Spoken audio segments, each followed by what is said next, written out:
So this is the third story I'd like to share with you. It's actually a two-part story.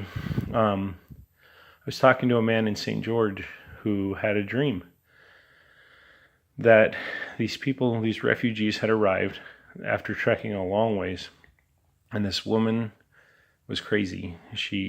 Her child died on the trail, and she wouldn't let them take the child, and she wouldn't let them bury it, and she carried her baby all the way to St. George, where there was a city of refuge set up. And by the time she got there, she was a mumbling, bumbling idiot.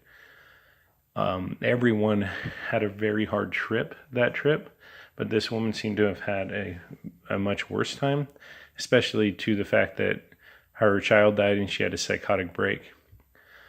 Well, finally, when they got to the temple in St. George, they were able to get her to let go of the baby so that one of the elders at the temple could bless it. And he took this baby and he blessed it that it would return to life. And the baby came back to life and started crying during the blessing. So I heard this story. This story was related to one of my dad's friends. And while my dad is telling him this story of this man that had the dream in St. George, the friend started crying.